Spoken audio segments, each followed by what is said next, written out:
Kotaru Tenoji, an ordinary high school student, is haunted by dreams of a girl with red ribbons stabbing him in the heart. To its astonishment, the girl mysteriously starts appearing in his waking life, blurring the lines between reality and dream.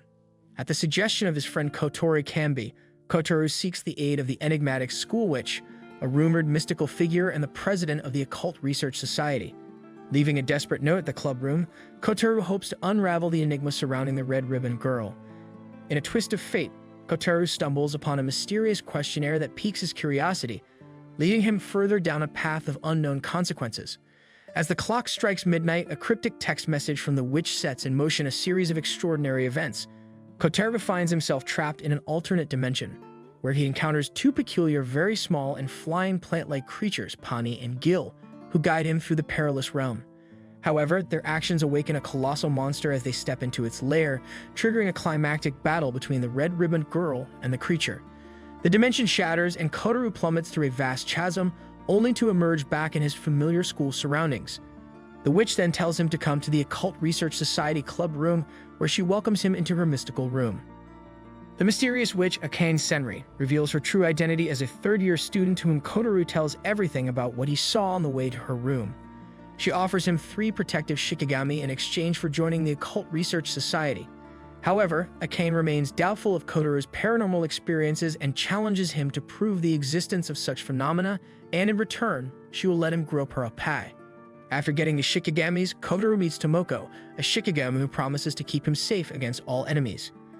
Kotaru continues to have these realistic, terrifying dreams, and in order to prove himself right, Kotaru convinces his friend Kotori to join the club, where they encounter Chihaya Otori, a recent transfer student to their class. Seeking additional support, Kotaru enlists the help of Shizuru Nakatsu, a younger student on the disciplinary committee, who brings along Lucia Kanahana, the class representative and Shizuru's friend, in order to watch over her and keep Kotaru at bay since Lucia strongly dislikes him. As the newly formed Occult Research Society delves deeper into their activities, they find themselves embarking on a thrilling journey, exploring the realms of the supernatural, while also navigating the complex dynamics between its members. Kotaru's quest to prove the existence of the paranormal takes center stage, intertwining their fates and unraveling hidden truths that lie beneath the surface of their seemingly ordinary lives. With the newly formed Occult Research Society, Kotaru plans to make it a safe space for himself and all the members and goes on the quest to prove that everything he has been dreaming about is actually real. In the Occult Research Lab, Kotaru crosses paths with Sakuya Otori, Chihaya's butler, who immediately dislikes Kotaru and sets off an instant clash between them. After reading a submission on a blog, Kotaru and the members of the Occult Research Society embark on an exhilarating mission to uncover the truth behind the alleged sightings of Tsuchinoko on their school campus, only to discover that it was all an elaborate hoax, leaving them perplexed while questioning the motives behind the deception. Later that day, during a seemingly ordinary lunch with Shizuru, she reveals her hidden vulnerability to Kotaru, showcasing an eye patch concealing her captivating golden-colored right eye, which arouses his curiosity and deepens their connection. However, fate takes an unexpected turn when Kotaru's nighttime journey home brings him face to face with the witch donning the red ribbons, desperately evading the clutches of a menacing dog. Harnessing his extraordinary rewrite ability, Kotaru enhances his speed in a daring attempt to protect her, but in the chaotic pursuit, he loses sight of both the girl and her pursuer, only to encounter a foreboding figure who summons yet another fearsome large dog to chase him down. The dog finally catches him on a cliff, but suddenly a man emerges out of nowhere and kills the dog. In a moment of respite, Kotaru regains consciousness at a humble ramen stand, his awakening owed to the kindness of 2 strangers who discovered him unconscious in the nearby park. It is there he encounters Shizuru, a regular patron of the stand, to whom he recounts the harrowing events he experienced, even displaying a scar on his hand as proof. However, Shizuru's gentle touch on his hand unravels a startling revelation. There is no scar, casting doubt upon Kotaru's perception and leaving him uncertain of the boundaries between reality and illusion. Driven by curiosity, Kotaru seeks out Saojin Esaka, one of the kind strangers he encountered at the ramen stand, who happens to own an intriguing antique shop. Esaka provides Kotaru with a collection of blurry photographs featuring an enigmatic creature, but their lack of clarity fails to impress Akane. In an attempt to forge a connection with Shizuru, Kotaru purchases a CD for her, but realizing that she lacks a CD player, he selflessly offers her his old MP3 player instead. The following day, amidst the ordinary school routine, the witch with the red ribbons makes a sudden appearance at school, but surprisingly, only Kotaru is able to see her. Eager to delve deeper into Shizuru's mysterious past, Kotaru accompanies her to the place she once called home, only to discover a heart-wrenching reality that her parents fail to recognize her. The devastating fire that ravaged Shizuru's home years ago spared her parents' lives but left them with very little. So they made a difficult decision to hand her over to an institution, which offered them a lot of money in exchange for her. In a cruel twist of fate, Shizuru inadvertently erased years of her parents' memories during a moment of strife, forever altering their recollections. The next day, a clash ensues between Chihaya and Lucia, ignited by Chihaya's critical remarks about Lucia's meticulous cleanliness, which ended up in further complications in their relationship. Ignited by a tip regarding the existence of a cursed girl named Haruka Asahi, the Occult Research Society finds themselves drawn into a web of enigma and danger, prompting Kotaru to take it upon himself to delve into the urban legend's dark depths. Mysteriously, Kotaru becomes the center of strange occurrences, such as glass shattering without apparent cause. Kotaru discovers alarming similarities of such occurrences as he unravels the accounts of others connected to Haruka and previous investigators of the haunting tale. To investigate this further, Kotaru ventures to the very orphanage where Haruka once resided, only to be confronted by Lucia, who reveals her true identity as Haruka. Lucia confesses her extraordinary abilities to poison with a touch and shatter glass from a distance. Although Kotaru falls victim to Lucia's unintentional poisoning, he employs his rewrite ability to render himself immune to its effects. Further revelations unfold as Kotaru delves deeper into the secrets of Guardian, a covert organization dedicated to safeguarding the world's fate. Guided by Lucia and their teacher, Tukane Shikuju, Kotaru learns that he himself, along with Shizuru, is a member of this clandestine group. Their collective mission revolves around a crucial figure known as the Key, whose very existence holds the power to determine the survival of the world. However, an opposing faction known as Gaia relentlessly seeks the Key for their own purposes. In a surprising turn of events, Lucia and Chihaya reconcile and apologize to each other, which bring a renewed sense of harmony in the group. Eager to explore Kazamatsuri's mysteries, Kotaru proposes a series of investigations for the Occult Research Society, yet each endeavor falls short of uncovering genuine supernatural phenomena. Undeterred, they embark on their next venture, a quest to unravel the secrets of a rumored rainbow utopia nestled within the depths of the woods. Kotori brings along her fiercely powerful dog, Chibamuth, to ensure their safety.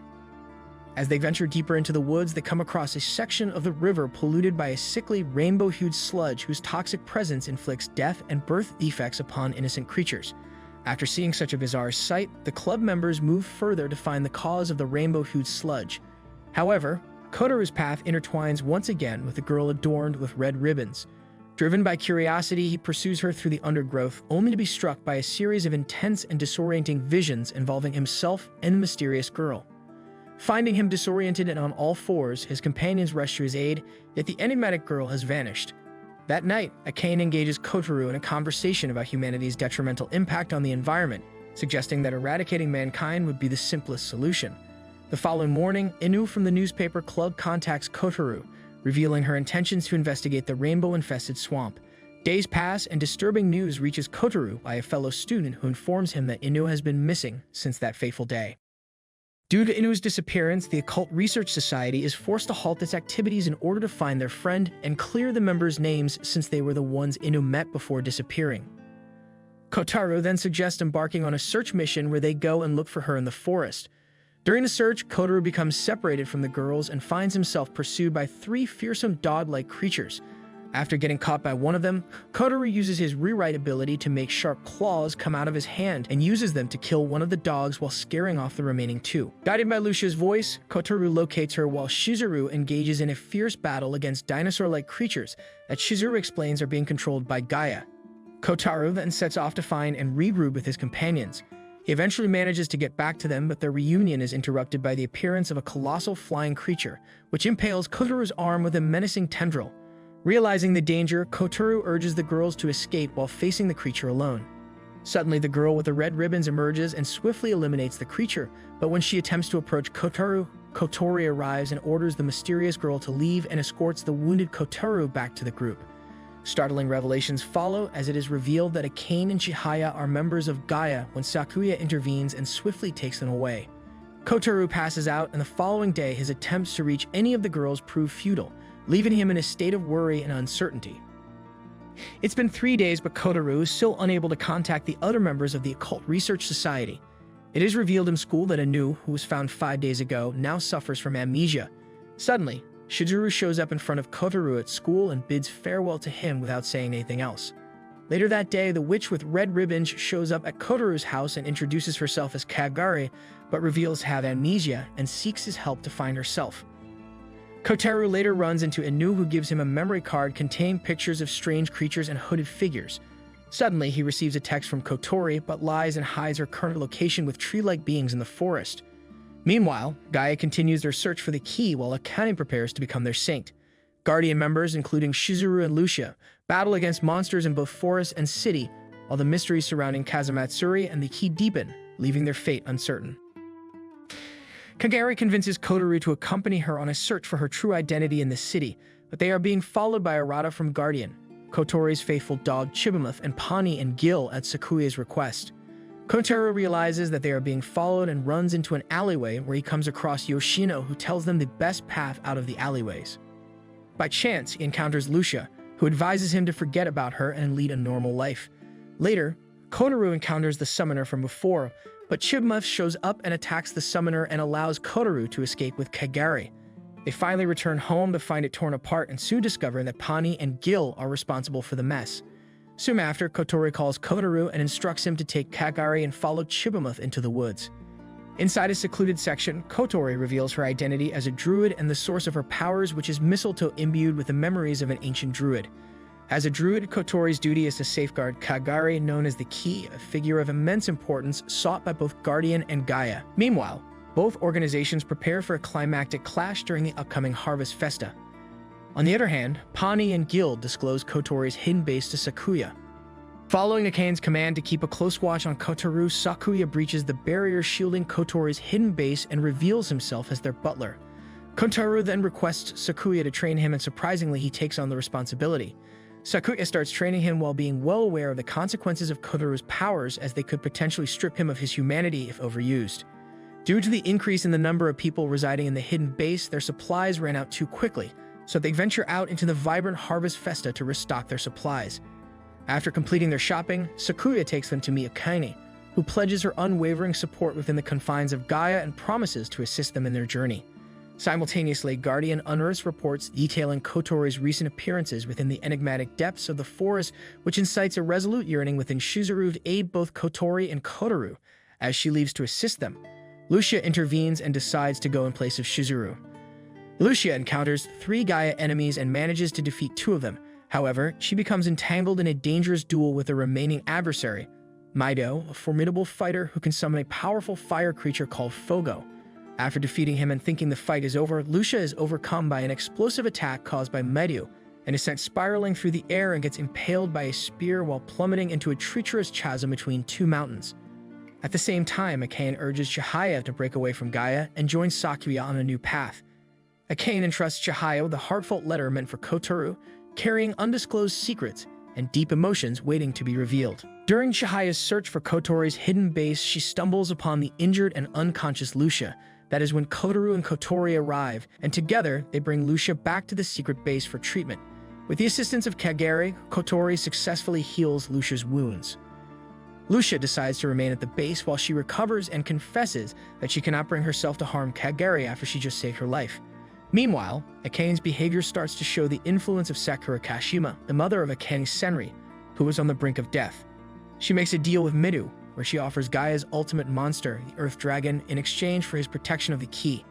On the final day of the Harvest Festa, Maidu and 2 other Gaia members venture into the forest and engage in multiple skirmishes with Guardian scouting parties.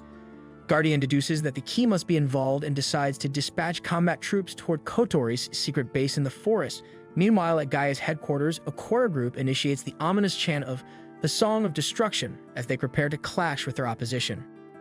Maiden breaches Kotori's hidden sanctuary, unleashing chaos and devastation with the combined might of the Earth Dragon and Fogo.